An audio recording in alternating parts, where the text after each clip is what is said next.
Hello, everyone. Welcome to episode 308 of Backpacking America.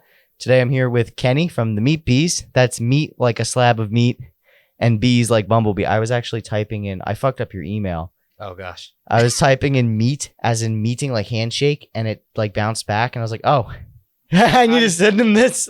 Yeah. I'm used to that. You know, our name's always on like somebody's flyer or something when we're doing a show. And I got to say, like, 50% of the time, or we get misspelled somehow.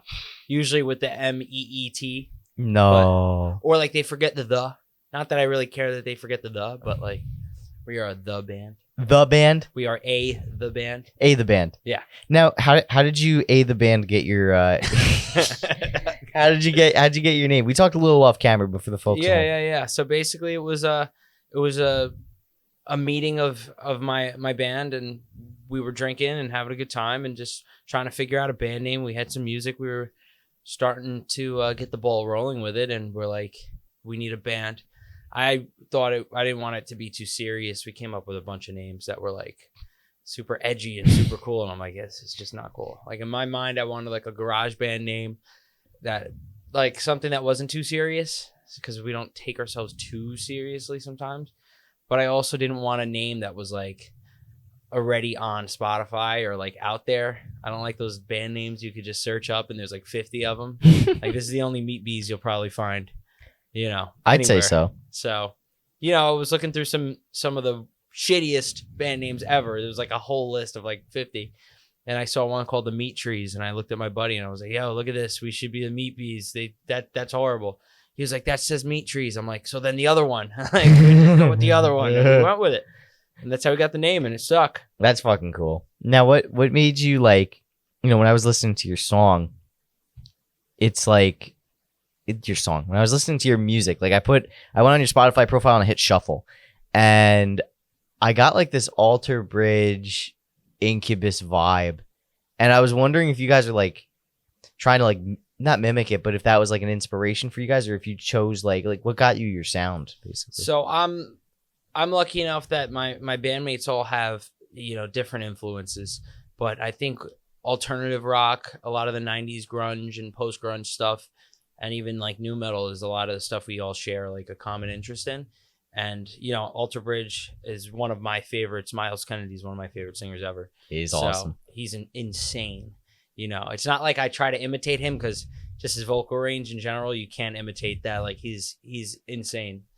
But, you know, our bass player loves Incubus. I'm not a huge Incubus fan, but if you saw similarities, maybe that's probably what it is. Probably, because it was definitely in the your voice has that Incubus Alter Bridge feel to it, and then like the guitar and the like really the instrumentals, it was like, oh my god, like if you put in like a Meatbees song in like an Alter Bridge Incubus playlist and you just like threw it in there, like you wouldn't even be able to really tell the difference, which is why I was like, wow, that's like so dope. Like, what is that influence? Yeah, there's a lot of influences. Like our lead guitarist, Benji, he's more of a shredder. He loves Buckethead.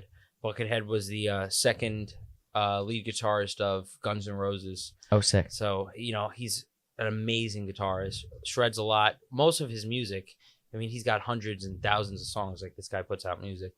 And it's all guitar, like no vocals, no nothing. And for some reason, like I can't listen to that. I need lyrics. I'm a singer. I love lyrics and music. But he's a shredder, and my guitarist loves him. You know, John, he's the rhythm guitarist in our band. He likes more of the classic rock kind of stuff. You know, he's a jazz bass player. He's not really a guitar player, but he learned guitar to be in a band. And then, you know, we got together with him, and you know, he loves a jazzy kind of feel, stuff like that. And you know, I just love grunge. I love alt rock. I love the 90s sound. You know, I just love rock music, post grunge, all that. You know, it's what I've gravitated to ever since I've started listening to it. I felt that way when I was in high school. I discovered a lot of new metal. I've discovered emo, punk, and I'm actually wearing my favorite band shirt. I love Dead Kennedys. Love the Dead Kennedys, bro. Very good. Love Dead Kennedys. And but I will say, like, you know, I love Dead Kennedys. I'll listen to them, but I always gravitate now. Maybe now that I'm older too, I go more towards like that late 90s, early 2000s type of rock. Like, I unironically listen to Nickelback now. And I hated Nickelback as a kid, but now that I'm older, I'm like, damn, he was onto something. Like Photograph. Yeah. You listen, it like you think like when I used to listen to Photograph as a kid, there was the meme with it's like look at this photograph and it's the Twin Towers getting blasted. So I'm like, I'm like laughing my ass off when I'm a kid listening to it, and now I'm like, oh shit, some time's passed. I'm like. Yeah, it's all cycles because what cycles. I'm listening to the past couple months, maybe not, it wouldn't have been something I listened to a couple years ago. Yeah. That's how it was with me discovering the music I make now. It's like all throughout high school, I listened to random, I didn't have Spotify until I was in my senior year of high school, and I got it for free. It was like some free promotion. I was like, I'll take the first 3 months for free or something. That's when they gave you something in this world. Yeah, right. But nice. I was just listening to whatever came up. I was a theater kid. I listened to theater music, not regularly, but I know that music and, just whatever was on, whatever was out there. And I never really had a musical kind of identity until after I graduated. I graduated during COVID in 2020. High school. Yeah, I graduated high school. Fuck, I'm old. Sorry, buddy. Let me know when you start using a cane. Oh shit! Hey, I deadlift. That's never gonna happen. I deadlift, bro. I'm not gonna knock on wood, bro. I was in college in 2020, dude. That sucked. That's an episode for another day. Yeah. This is just what did you do during COVID? Yeah. Oh, it was horrible, dude. But continue on. Continue on. I don't want to go on that. COVID stuff was rough because it was my senior year, and what we were doing was thinking, oh, we're gonna get a week off, and then 2 weeks off. I was digging it. I was like, oh, 2 weeks off, some virus, some flu, Yeah. People getting the flu all of a sudden. I remember I was in. Fuck it, we're talking about COVID. Yeah, let's talk about COVID. I just turned 21. My birthday's January 31st, so I just turned 21. It's February 2nd. And I'm sitting in a bar. It's the Red Jug Pub in Oneonta. And I'm with my friend Jared Cowan, who is the lead singer for Big Shrimp. At the time, it was Baked Shrimp. And love it. You'd actually fuck with it. You'd fuck with it heavy because it's it's funk rock and math rock and Baked Shrimp. Baked Shrimp. That's what's up. Swear shout to out. God. And gotta shout the homies out. Of course. And so we're chilling there, and this thing for coronavirus comes out on the TV. On the news, and it's oh, it's all over China. And I go to him, I said, this is a load of shit. It's gonna just be like the swine flu. Yeah. And I made an episode on March 13th, 2020 that said, this is all a bunch of bullshit. It'll be over in 2 weeks. They're full of shit. We go on spring break, and man, I couldn't have been wronger than wrong on wrong. You can listen to that episode, by the way. I did not delete it because I'm not a bitch. I was going to say, props to you for keeping that up because a lot of people would be like, no, I took it seriously from the start. Who the fuck took that seriously from the start? Nobody was like, oh, a huge virus. Maybe one or two old people heard about it and were like, oh my gosh, the virus from China is going to come to America and we're all going to get sick. I don't think anybody thought that. Nobody did. And so I knew it was serious. So I was at a shooting. I'm a huge gun guy. Okay. And I'm at the shooting range with my dad. And I get an email from my school saying they canceled it due to COVID-19. The rest of the year. Yeah. And everyone at the range got that at the same time. Because it also happened that we all were college age kids, I guess. Everyone there was looking at their phones. Was it a college town? Where were No, you shooting? I was shooting in at Brookhaven Range. Oh, okay. So I'm just I go to my dad. I'm like, we have to leave right fucking now. Yeah. And he's like, why? I just want to finish out let's stay another hour. I'm like, yeah. No, the world just shut down. Yeah. I need to go. At the time I was taking acid reflux medication. So I'm like, I need to go get my medicine. I need to pack a bag and I need to go upstate. And he's like, why do you need to go upstate? I had an apartment up there at the time. It wasn't student housing. It was off campus housing. Okay. And I said, they're going to blow the fucking bridges or stop transit. Are you kidding me? And he's like, you're tweaking. So I waited to leave the next day because I was exhausted and I was like, whatever, maybe I'm overreacting.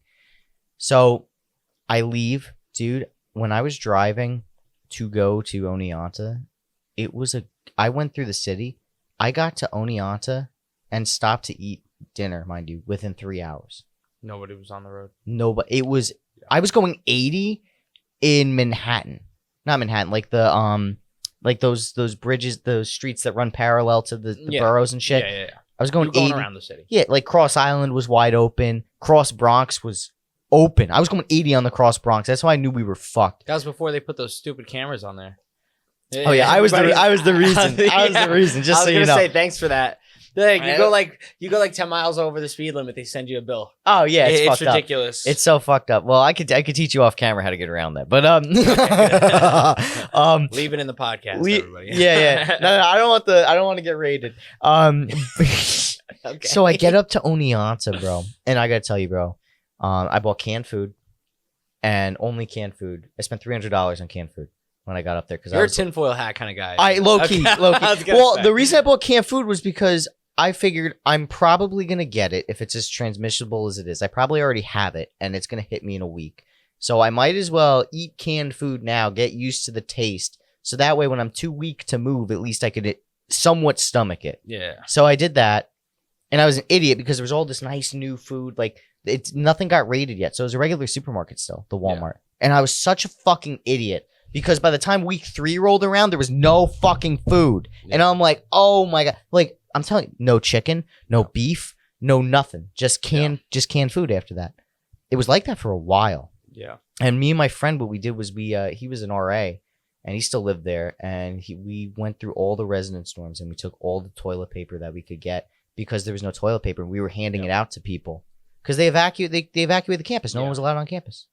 So we were handing toilet paper out to people. College students were getting banned from local businesses because they thought we were carriers of a disease. And the reason why is because we had 700 cases in one day at Oneonta when they let students come back. So I was working too. I had 3 jobs during the pandemic, all cash, because I thought the banking system was going to collapse. So I was also withdrawing cash at that time. You went real into it. I was the opposite. I'm like, damn. What was COVID like for you? I'm like, why the hell are people staying inside? That's bullshit. Not that I was going out. There was nothing to do. I just in my head, I wanted to go out. Yeah. You know, I'm like, Mom, my friend invited me over for dinner. You know, there's gonna be maybe like 6 of us there. That's too many people. I hated that. You can't go out. I'm like, come on, I'm having dinner. It's my friend's birthday or something. That's the only thing I like asked to do during COVID. And then she was like, no. I hated that. I was like, you know, I was right out of high school. Technically, it was during high school because I went to school online. They put us online, which I really didn't go to that. No. I was telling my parents, no, I got it. Everything's good. I'm logged on. You know, I logged in today, did my homework, whatever. About 3 weeks later, the principal calls my mom because I hadn't logged into school for like three weeks or something like that. And he's like, Mrs. Gilio, your son Kenny, like, is he okay? I haven't heard from him. You know, he hasn't been attending his classes. He hasn't. Mom's like, what? I thought just, you know, if they didn't see if I logged in, so what? You know, it's not a big deal. But the principal knew me because I was doing like the plays. And I was very active in high school. Not really with my classes, but with, you know, you were a part of the school community stuff. Yeah, I was doing a bunch of stuff like that. So wait, by the way, did you do youth and government in high school?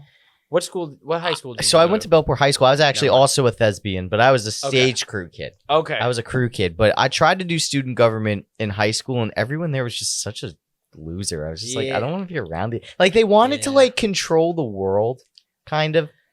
Yeah. And I was just like, I joined student government for like 3 weeks to complain about how authoritarian our school was and how it didn't do anything for kids that were getting bullied, but would protect the bulliers. And then I was just like, fuck you guys. And then I left.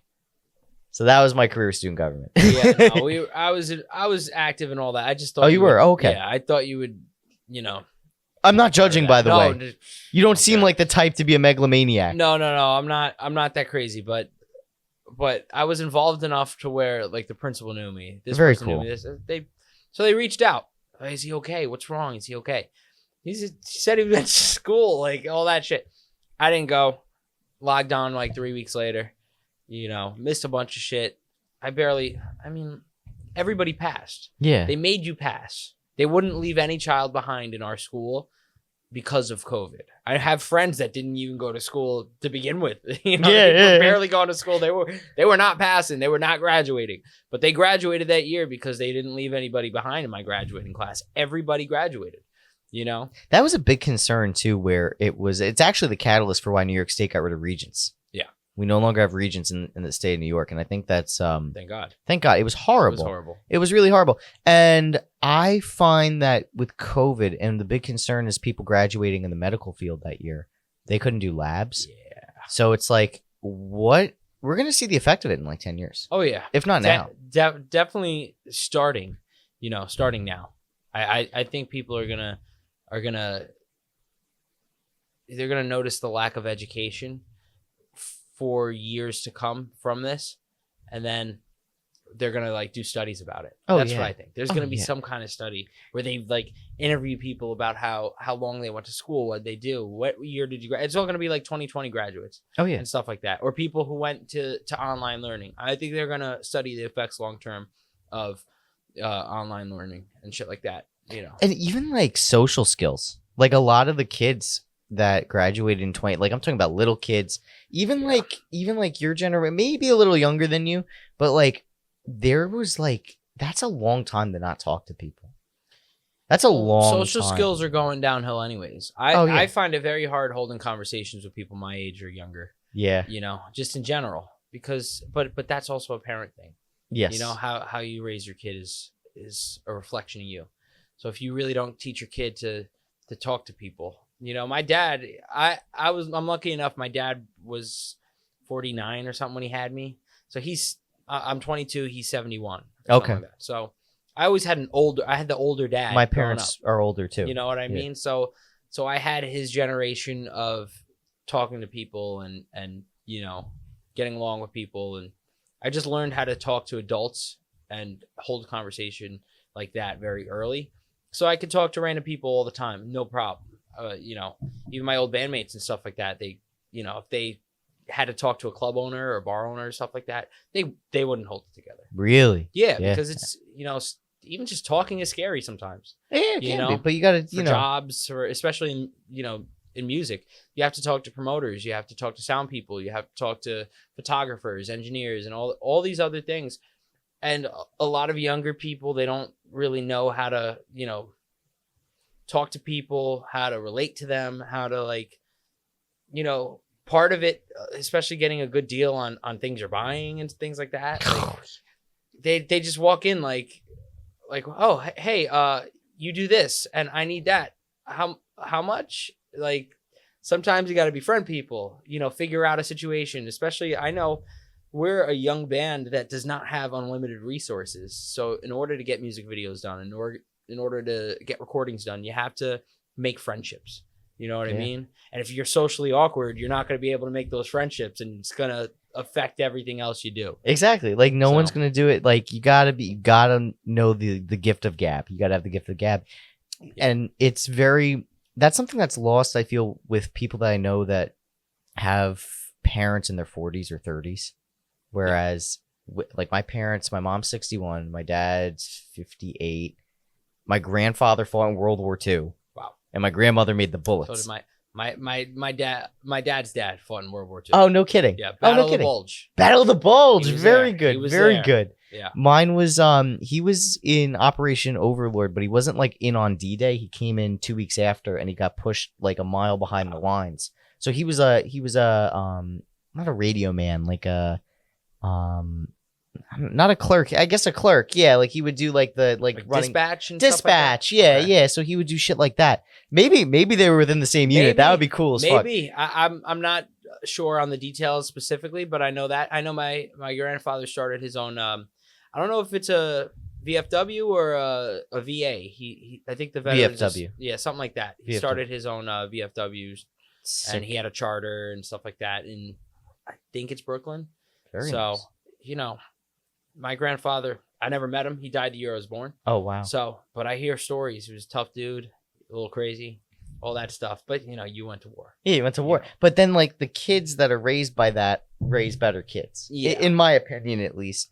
And there's a very big disconnect between like the Vietnam grandfather raising parents and then the World War II and Korean. Very different world. Yeah.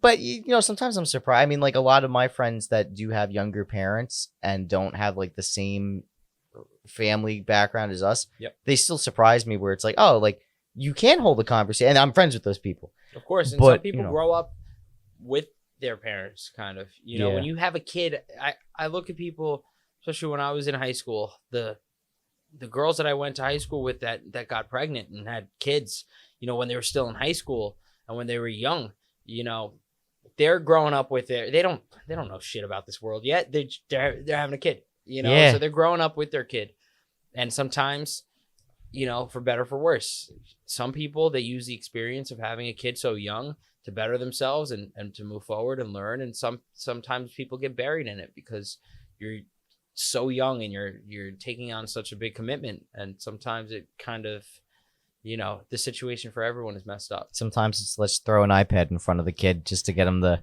That's a another lot of thing. people. That's not even just young parents. That's older parents that you know, they had 3-4 kids and then we're like, you know what, I'm a little over it. I think I'm gonna put the tablet in front of the kids. You know what I mean? My parents didn't let us have TVs in our room. Not until I was 15, I think. Yeah, Did yeah, I me have too. a TV in my room? Me too. You know, no phone until I got to high school. Mhm. So I, you know, kids.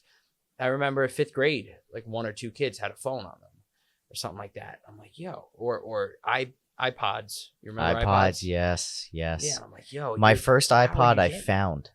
Oh yeah. Someone lost their iPod. That's how I got an iPod. You found it, I or you found it. No, I found it. Oh, you found like it. I did okay. genuinely. No, genuinely, it was on the ground when I was riding my fucking bike, and I picked it up, and I'm like, no way. And my boy gave me a spare iPod charger, and that's how I got my first iPod. Nice. My parents didn't buy it for me. Are you Yeah. kidding? I had a flip phone until I was in 8th grade. So, and that was because I was in Catholic. So I had a unique situation. If I was in public school my whole life, I probably wouldn't have gotten a phone until I was in high school. Yeah. But I was in Catholic school till 3rd grade, and they thought the public school system that I was going to go to was like bad, and it kind of was. I went to Yeah. Bellport, Okay. and they were like, "Yo, like, we don't trust Bellport, so we're gonna give you a chocolate." But they're like, "If you give anyone your phone number, we're taking your phone away." Like it was like that. I could only use it to call mom and dad. That was it. Yeah. And I had that little flip phone. So it was like, but even so, like I didn't have a lot of technology really. Like, Me too.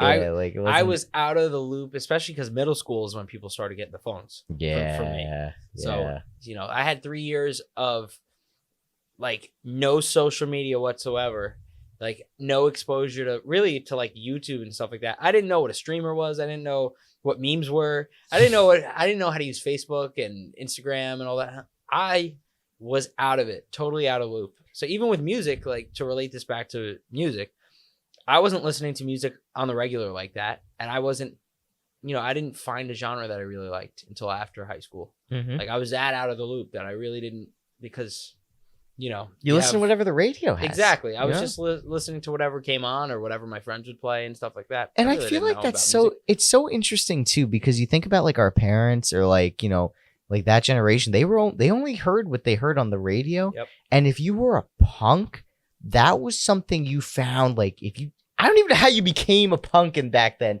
I you have no know? clue.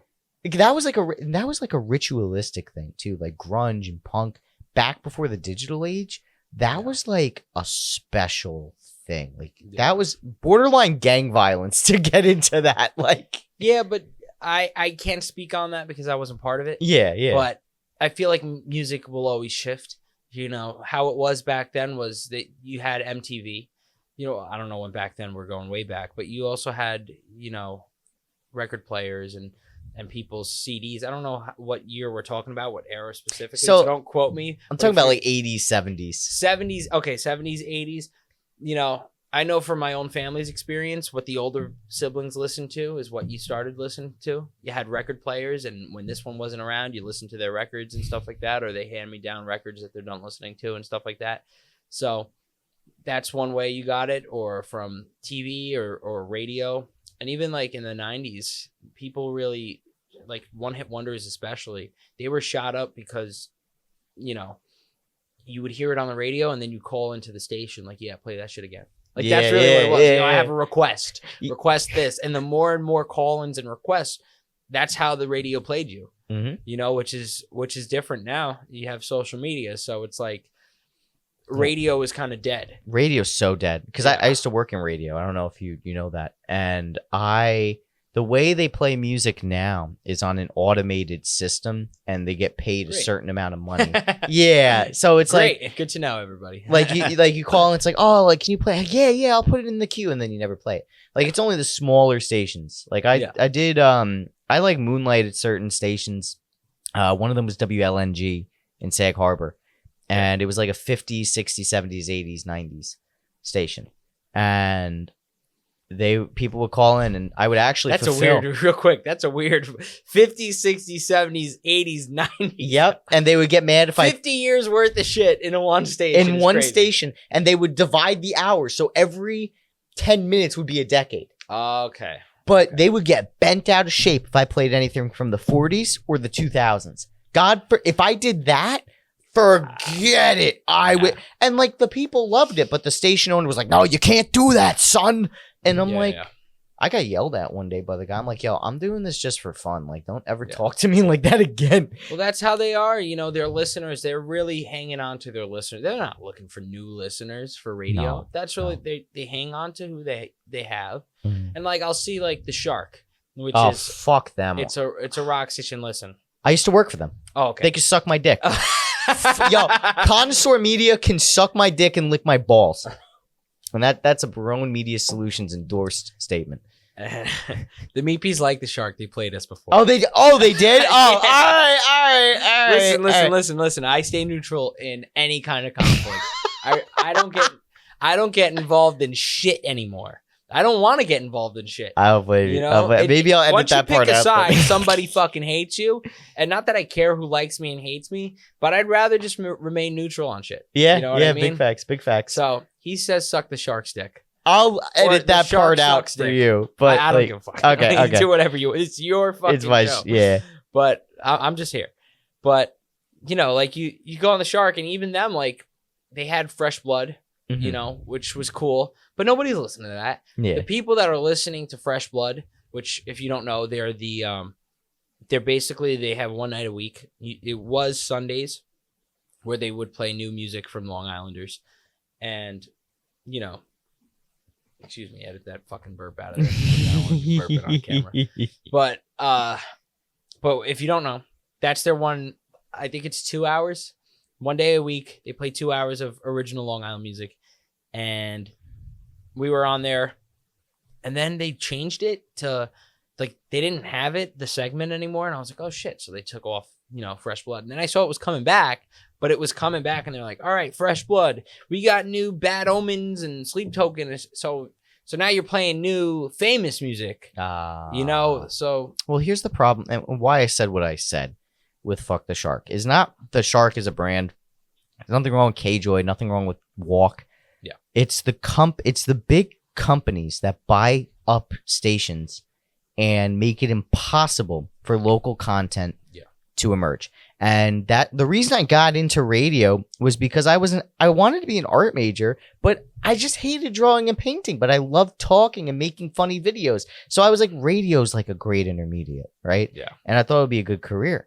And I got to tell you, man, you know, once I saw how all the big companies were rolling and how automated it was, and it's like bottom dollar, I was just like, yo, you know what? They don't have the best interest at heart. I was told I used to wear colorful. I don't know if I'm wearing colorful. No, I'm wearing white socks. I was wearing colorful socks one day, and they were like, yeah, that's out of uniform compliance. You can't wear your colorful socks. I'm like, I'm a stage crew kid. I'm a fucking event crew kid. Who cares? Because I'm not wearing like black socks. It's against, you know. And someone made a comment saying, I love your socks. And then all of a sudden I get told I can't wear socks like that. I'm like, get out of here. You know, that's why I like what I do. Because Yeah. I'm a musician. And, you know, that's sometimes it's my excuse. I do stupid shit. And they're like, yo, what are you doing? I'm like, fucking, I make music, bro. Who cares what I do? You know what I mean? I never want to be the political analyst in the room. I never want to be the moral high ground in the room. I just want to make music and do what I want to do. And I just don't understand where people get their like morality from other people. I don't understand that. I don't You know get what it I either. mean? So like, you know, who are you to tell me to wear this outfit or do this or like, you know what I mean? It's stupid. That's the seedlings understand of what you're being doing. an entrepreneur. You know what I mean? Maybe. Like, with that in mind, like, what got you to really pull the trigger on forming a band? Well, you know, during COVID, I'll pretty much get into how I started liking the music I like and how it turned me into a musician myself. Sure. But I've always been a musical person. Not with instruments. I was really shit at every instrument I've ever tried to play. But I always liked singing. In middle school I did like some talent show, some singing talent show or whatever. In high school I did like the music clubs or whatever I could sing in because I really liked singing. But you know, right after COVID happened and we're like right in the thick of it, I just started walking and listening to music, and that's when I would listen on like YouTube, and I'd see like I liked Howard Stern, you know, not the person, but the show. the show. Yeah, yeah. He had some funny shit on there. But then I started doing a deep dive into the music, and he had amazing, you know, grunge bands and stuff like that on. Like the first one I watched was Stone Temple Pilots. They're now my favorite. They're now my favorite band. I love, like, they're a huge inspiration to me. Definitely my favorite band of all time. But I saw that first video of Stone Temple Pilots playing on Howard Stern, and I was like, yeah, that's fucking awesome. And then I saw the ones he did with Smashing Pumpkins and Green Day, Alanis Morissette, and he had Lenny Kravitz. He had like fucking everybody and their mother on there. And I'm like, dude, I fucking love this music, and I want to play in a fucking band. I get some of my buddies during COVID. No, this is during COVID, so it's like there's like 4 of us, and we're like, should we really like go to a practice or something? Like, should we really try it? I'm like, sure. You know, there's 4 of us in your friend's basement. It's not like you're gonna be patient 0. We're maybe like, you know, 8 Maybe months. patient 5. You know. Yeah. No, like we're not gonna be patient 0. This was like maybe 8 or 9 months after the COVID like lockdown happened, so people were slowly starting to like social distance and do stuff, you know. Mm-hmm. So I got this band together, and it really wasn't a band. We never came up with a name. We had one practice, and the guitar player was like a piano player, so he was learning on the spot how to play songs. He was like, let me learn chords because I know what the chords are, but I don't know how to play them on the guitar. Like, Okay, it's better than nothing. We did like 3 songs or something like that, and it was so bad.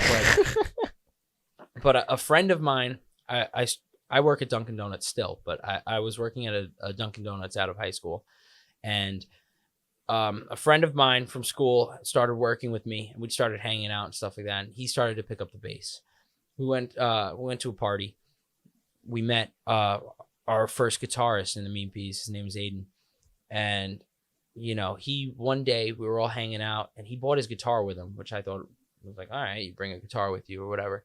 And he started playing the Stone Temple Pilots song I listened to the first time I started listening to grunge. And I just started singing it. We're going to go hang out with some friends or whatever. This is like right after people started hanging out again. And I sang the Stone Temple Pilots song. He was playing it on the guitar, and my bass player at the time just started like patting, like keeping a rhythm on his. It sounded great. I was like, dude, we got to start a band or something. And that's what we did. We started, you know, I got a PA system off of Facebook Marketplace. We're in my living room for a little bit, like just once a week or something, twice a week. We would just come hang out, just play some music together. We figured out a set list, but we didn't have a drummer or anything like that. And after a while, we just kind of stopped, and we met up with some friends. They needed a bass player. And Matt, my buddy, he was like, listen, I know you need a bass player for your band, but my friend's a singer. We kind of do everything together. Like, would you mind us having him audition for your band? And he was like, sure, why not? We got down there, and this my first real band. We started playing, and we had a great chemistry. Our band was called Pocket Watch. And from there, we were basically a cover band. We did all the songs we liked. And right after that kind of ended, we maybe together 6 months or something like that. Right after that ended, you know, I started really getting back with the old guys, and we're like, listen, I started playing with a real band. I kind of know how things work now. Let's get back together. Let's form something. And that's when we really started the Meatbees. It was me, my friend Aiden, my friend Matt, And then we got our friend Joe to play drums. And that's when we started really honing in on songwriting. You know, I would write songs and bring it to them, and they'd add whatever flair they had. And I think two of the songs that we have out now, this is, mind you, like 2 or 3 years ago, but I think 2 of the songs we have out now are technically co-written by our first guitarist. So this lineup of the Meatbees you see now is a second lineup. Very cool. Yeah, we had a falling out, like a lot of friends do, and we didn't talk to each other. But, you know, you heard the story of how I came up with the name. They were like, listen, you came up with the name, like these are songs you wrote, and, you know, give songwriting credits where they're due and just keep going. And, you know, to their credit, we ended kind of badly with that falling out, but they, you know, that's a really cool thing of them to do, not be like stuck up about it. Like, no, you better not use those songs that I wrote like one note on or something like that. They were just do your thing, you know? So that's when we got the lineup we have now. And I couldn't be happier. You know, we're playing out, we're making music, we're recording, we're writing together, we're doing a lot of stuff. You know, I couldn't be more grateful for what I have. And it's not like we're selling out arenas or anything. You know, we still play our house shows in our bars and stuff, but it's super fun. That's so dope. And very fulfilling. And that's what matters the most with this, and with small business, or because I consider bands a business. I mean, at the end of the day, you have to talk to the promoters, you have to execute, you get paid, you have to account for expenses and such. And I think that's the best part, because it's something you're passionate about, and when you're passionate about it, all that other stuff comes. Now, whether you sell arenas out or not, I don't know. Maybe one day that would be cool. I mean, maybe one day I'll be a national corporation. I don't know. But all I know right now is, like, you know, because I've been so locked into what I do, I've been making gains. And it's the same thing with bands. You lock in and you make gains.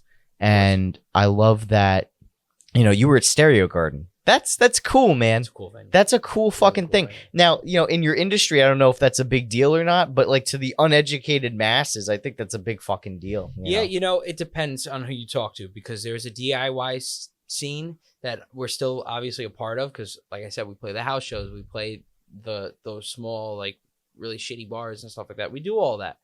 But I love doing the Stereo Gardens and stuff like that. Like we played the Spotlight at the Paramount. That was a really cool bar. Awesome. You know what I mean? We played, we've been going to college campuses. And there which and ones? Stuff like that. We went to Purchase recently. We're actually going back for Nice. like a college party or something. And then it's going to be outdoors and people just on a lawn, and like we're expecting a lot of people to show up for this party, and we're just going to play. Fuck yeah. You know? So, Fuck yeah.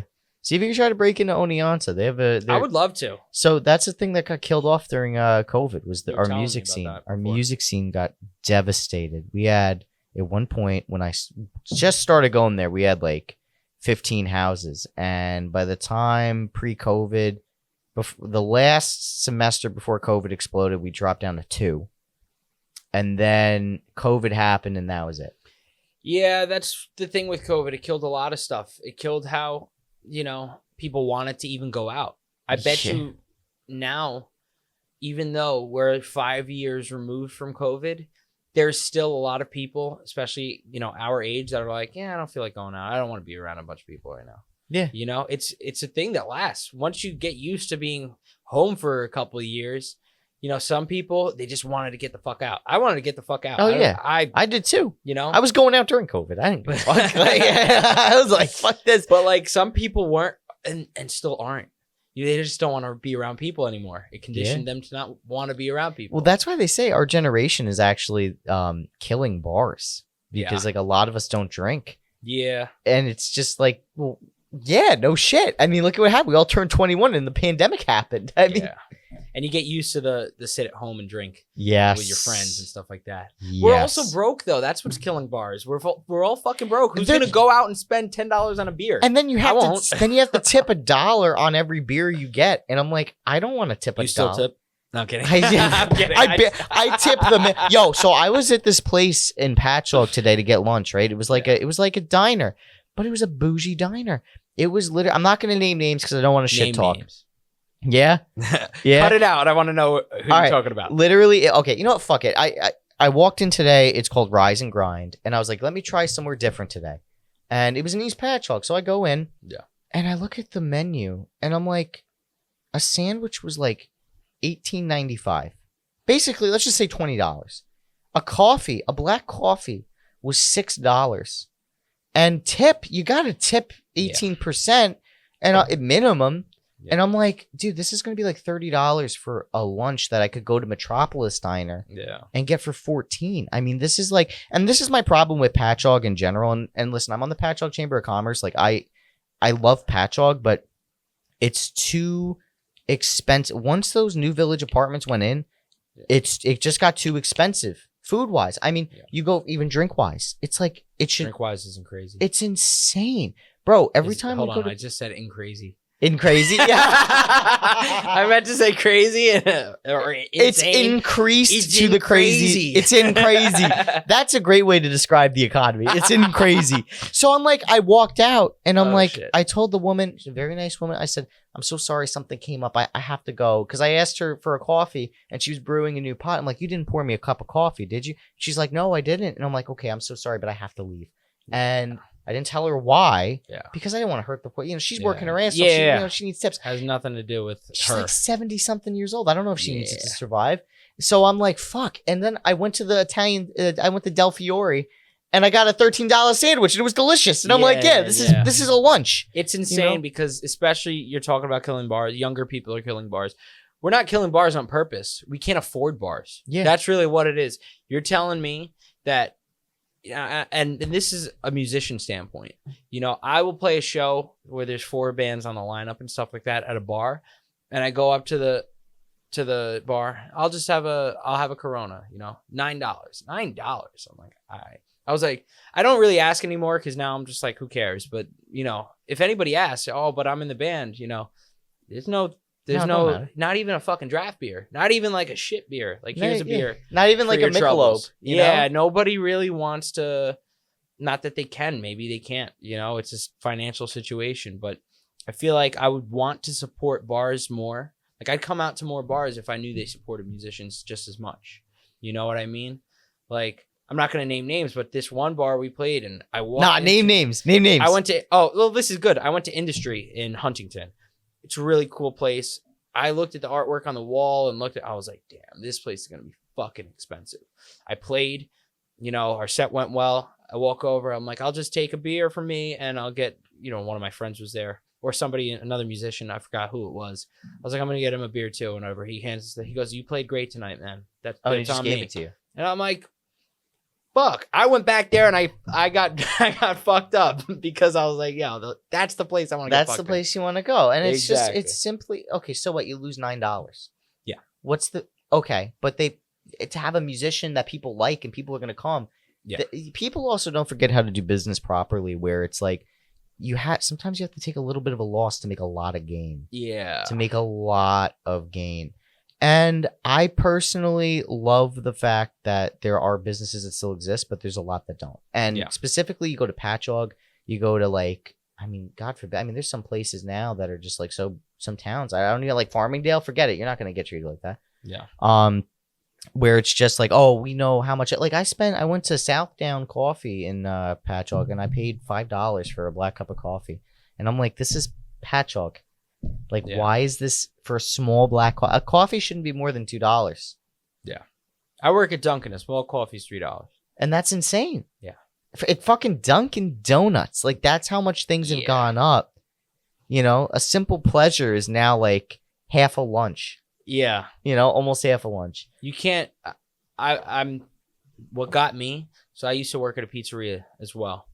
And, you know, the one thing the owner always told me, he was like, the good thing about pizza places is like you could feed a family of 4 for $20 with a pizza and a soda. Mm-hmm. You know, it's not like you're living luxury. You're having 2 slices each and a 2-liter bottle of soda for the 4 of you. But you could technically eat off of that, right? For $20. Yeah. Where can you eat for 4 people for $20? You can't. You can't. You can't. It's not there. You can go. It's just not there. You could barely feed yourself for $20 at certain places. Yeah. You know what I mean? And it's insane. I mean, like, you could get away with it at diners and maybe like bodegas. Like, there's a place called, what the hell are they? Las Brisas in East Patchogue. I got a $10 plate of steak, rice, and plantains. Yep. Can't get that nowhere else. $10. Yeah. So, you know, that's where I go sometimes for a cheap meal. But a lot of places, man, you can't do that, and it's just the cost of goods are rising. And fuck it, I guess we're gonna get political.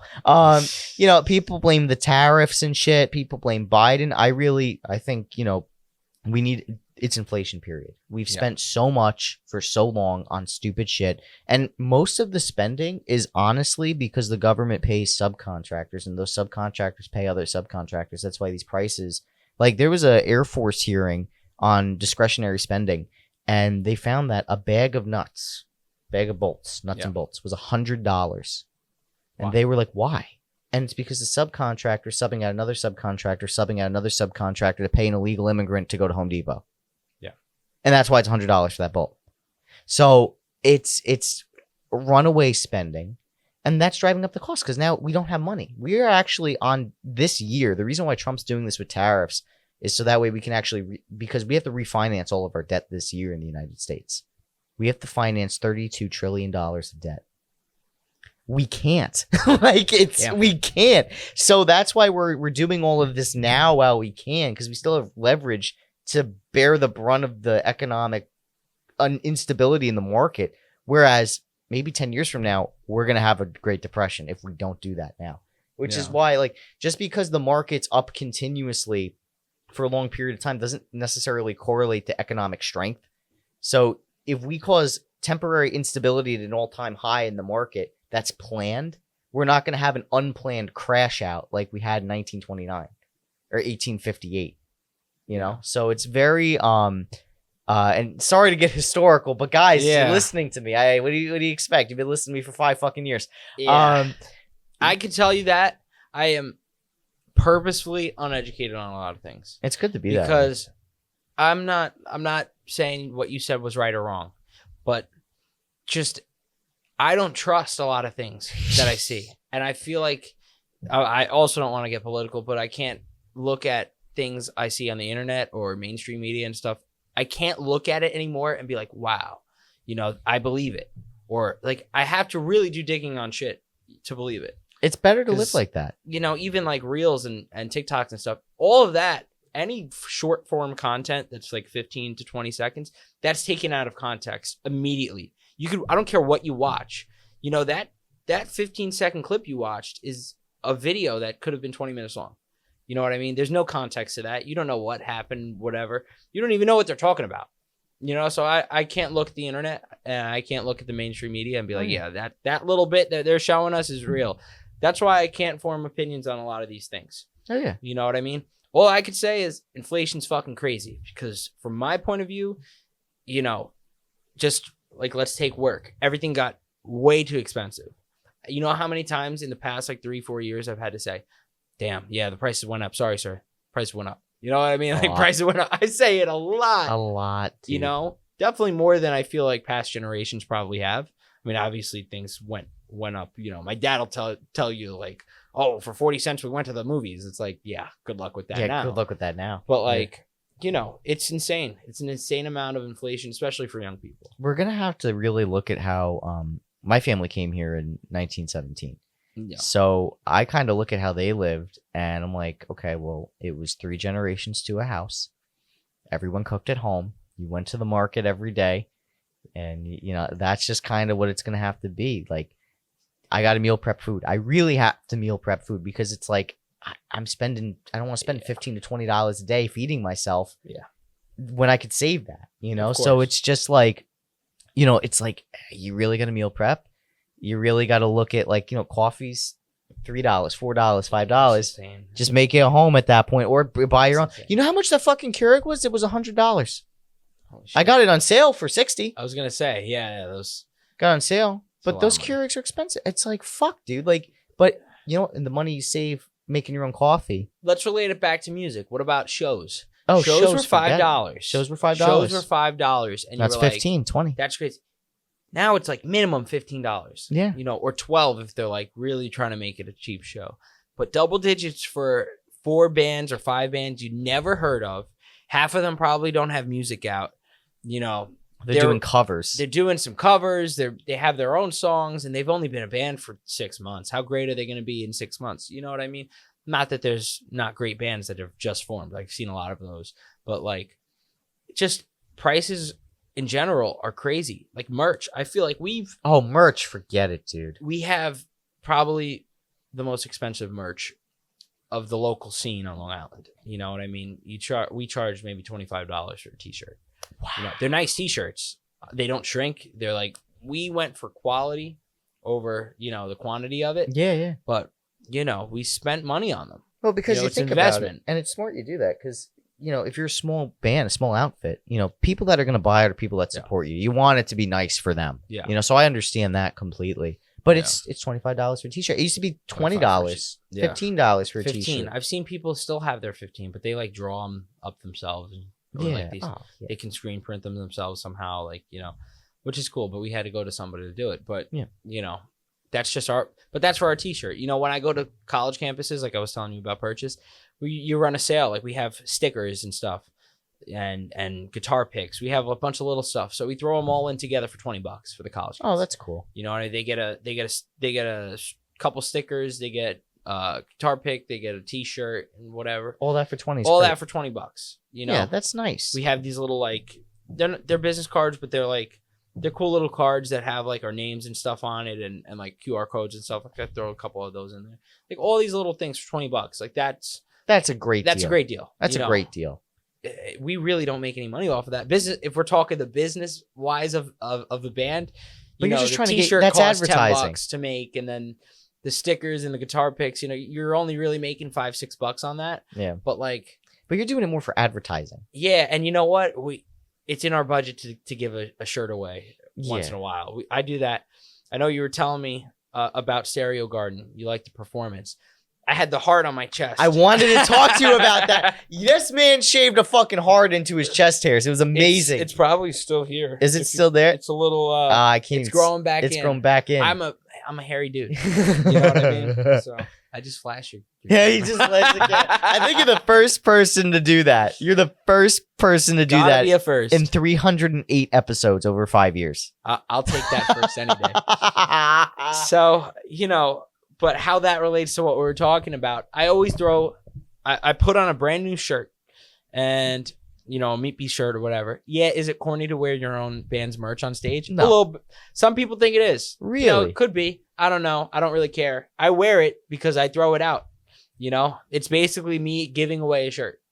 So when I take off my shirt I have this heart shaven into my chest hair and everyone's like, yo, that shit's cool. What the fuck? Or they're like, ew, what the fuck? You know, you get a mixed reaction. You know, somebody's getting a free shirt. Yeah, You know, somebody's we getting do a free that. shirt. We also, you know, I've had a couple people like there's somebody in Colorado who loves our band or something like that. And I'm like, all right, what's your address? I want to send you some stickers. And he's like, oh, this is it. And then I send some stickers and I send a rolled up shirt, you know, a brand new shirt. And I'm that's like, dope go. as fuck. You know, I've done that to some guy in like Baltimore or like random places. We've sent a few people some shirts and I write a little note too.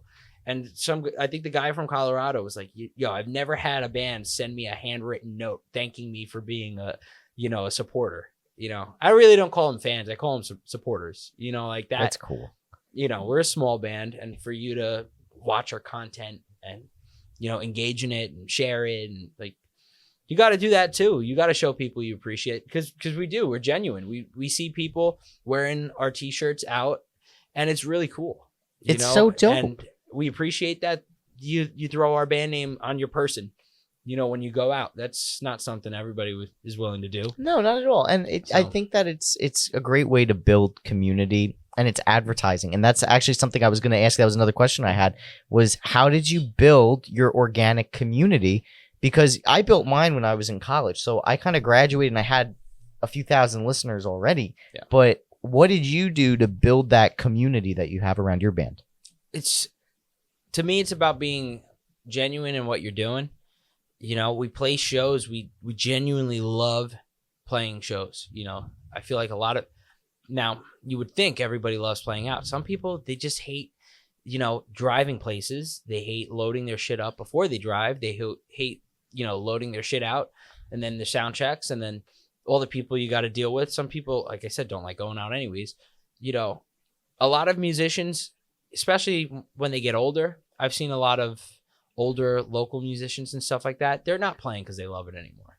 You know, we play because we love it. We play because we make music. That's what we want to do. Like, we're, as much as we love, where we're at now, we want to get bigger. We want to grow. We want to be a real band playing for tons of people. That's just, there's something about performing that you kind of get off on. You know what I mean?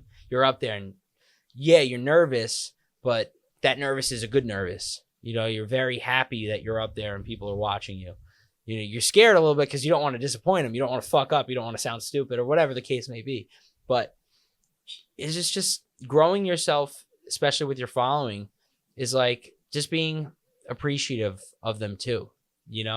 I try my best to comment on everybody else's comment. If they comment on our post, we like the comment and we engage. That's the first thing. Engagement's very important. Not just for the numbers of getting more engagement, but just if somebody says something to you in person, do you not respond to them usually? No, if somebody was like, respond. Nice set. Like if you're playing a show and somebody goes, nice set, I'm not going to be like, and then walk away. No. I'm going to be like, thanks, man. Or something, and start having a conversation. That's one thing. Sometimes social media, we get wrapped up into the social media aspect and we forget that it's supposed to be a social thing. Yes. It's called social media. Yes. So we try to engage back. If people repost our stories, stuff on their story, I always like it. Thanks for reposting.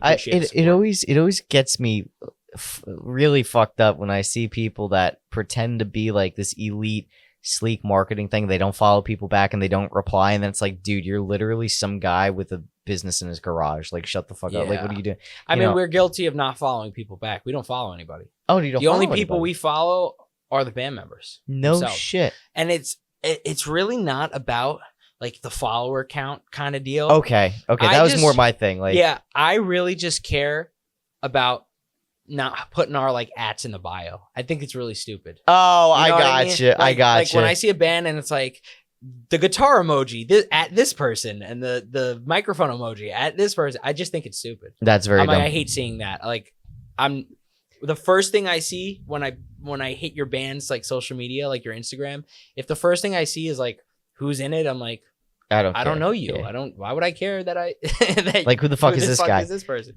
So if anybody wanted to know who they are, well, there's only four people they're following.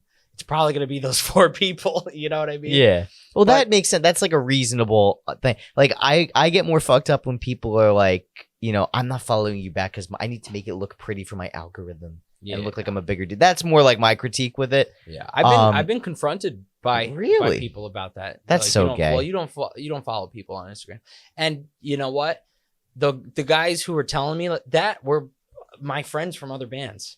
They weren't saying it to be like, well, you don't follow people, but they're like, if people don't want to have you on the shows, it's probably because you don't want to follow them. Mike, I don't really care about I engage with their content. That's different. I go to their shows. Yeah, that's different. I see them all the fucking time. I listen to their music. I think it's worse to confront someone about that on a business page. If it's one thing if like it's your friend and you know them and then like you don't follow them back, but like if it's like a business page and you don't follow them, that's different. Like a business page is like there's a strategy behind it. My follower count, if you want to go by numbers, is probably fucked up. I follow everybody on my personal. Yeah. On my personal, first of all, my engagement is not just social media. I go to your shows. I personally buy merch. I have a bunch of bands merch, their t-shirts and stuff like that. I recommend, promoters who I've worked with or engineers and stuff like that to bands I've dealt with before and stuff like that. I'm very much involved in other bands. You know what I mean? It's just maybe not the one follower that my band has. You know what I mean? Like, we don't follow you on the Instagram, but with the band account, but that's only because I don't want that shit in the names in the bio thing. Yeah, exactly. You know what I mean? Yeah.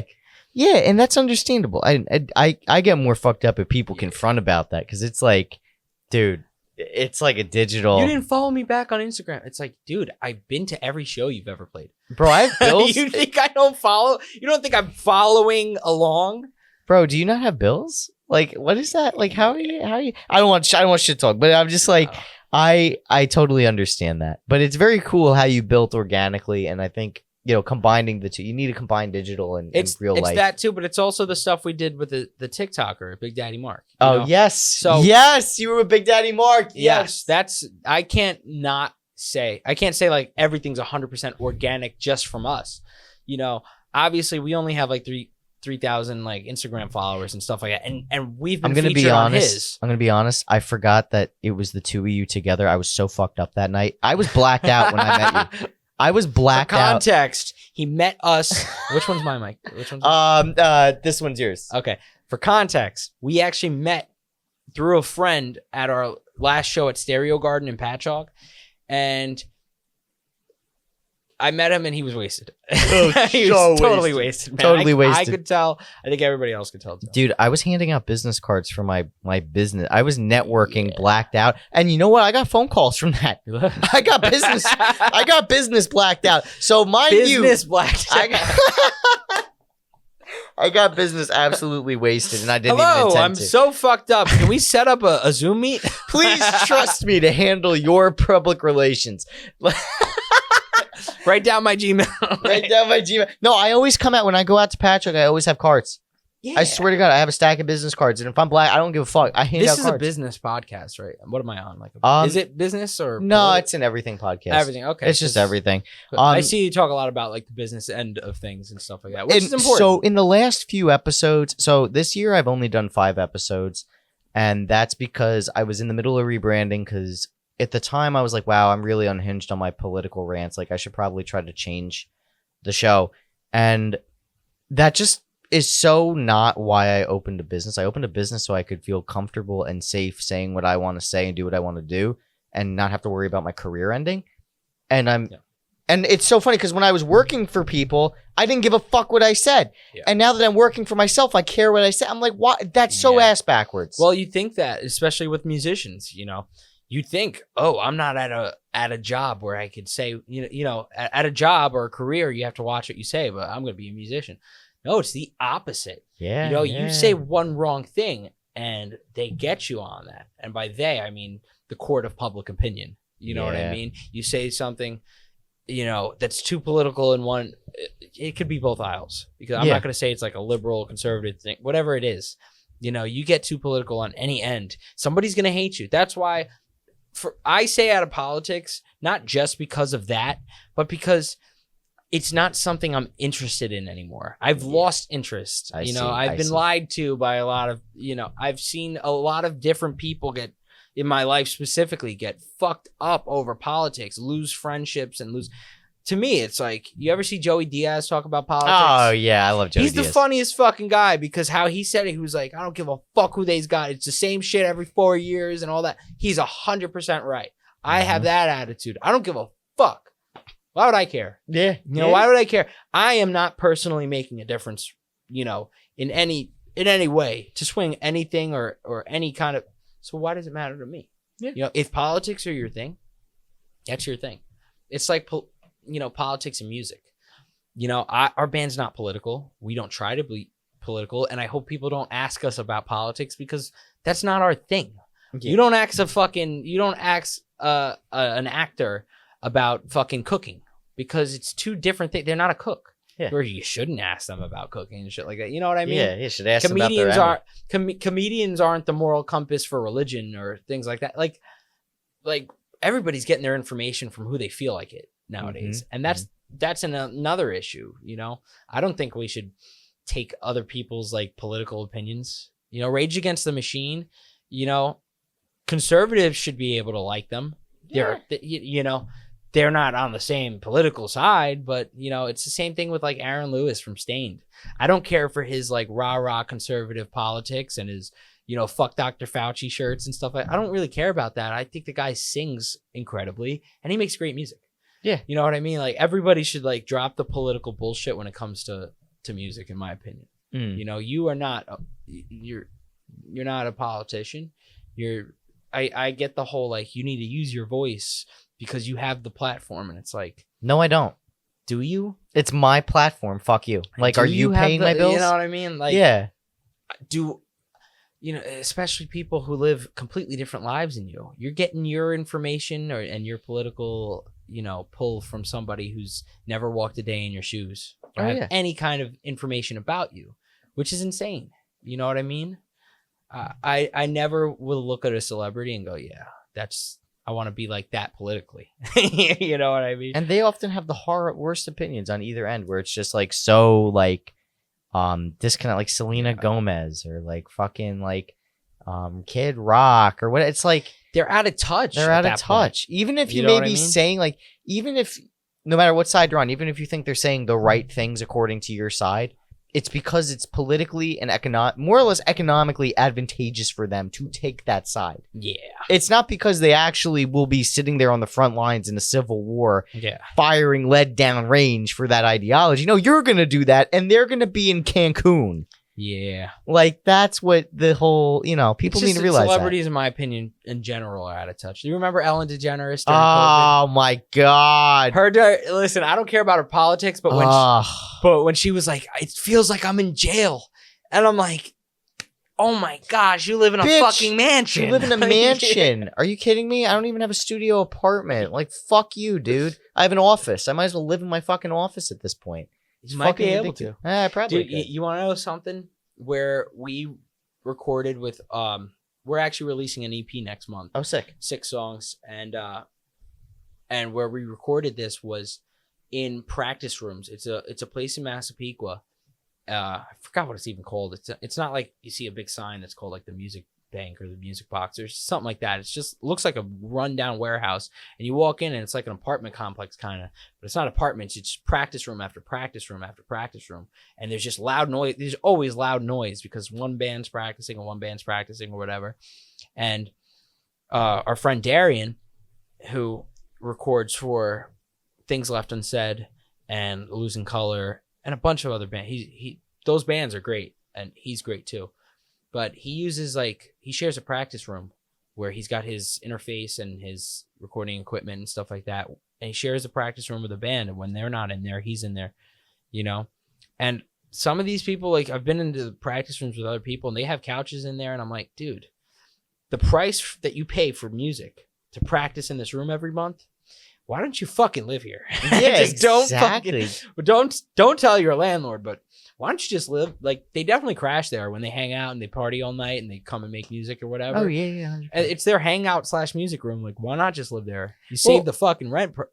Also, too, why not just build your own studio? Like, especially if you understand the aspects of it. Like, well, that's the thing about recording with Darian. He's got what I love about him as a producer, because we have three different people we've worked with on songs.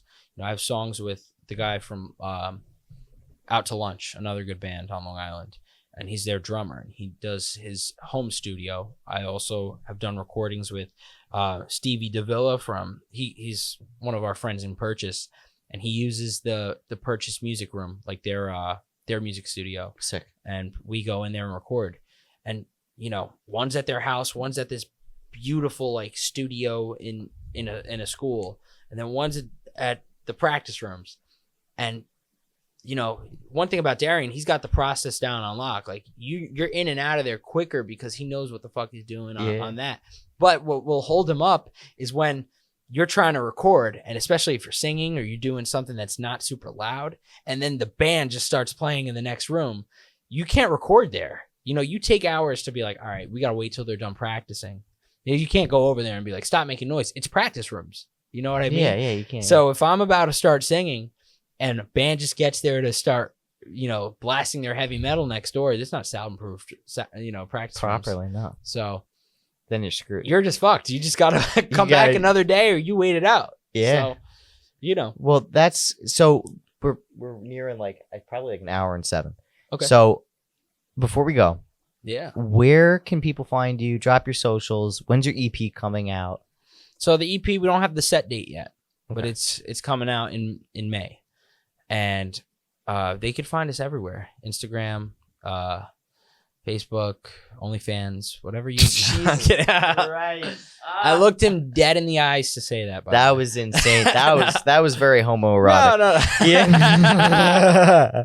Well, Kenny, thank you so much. You can find us absolutely everywhere: Spotify, Apple Music. Stream the music. We just had a song called "Sick Love" come out that we were We were gonna play at Stereo Garden, but we got cut short like right before that. I remember that. That It was sucked. That was the The one thing. I Stereo do Garden, remember. not to make this any longer, but the Stereo Garden show, the timing got messed up towards the end, which always happens when you're towards the end. And they cut our set down. I think we only played 3 songs, and we had to bring out the next guy. But we were right about to play that song. But Sick Love, great tune. I hope you check it out. Thank you so much for coming on Backpacking America. Thank you. Anytime, brother. Anytime. And until next time, everyone, this has been episode 308. See you at 309.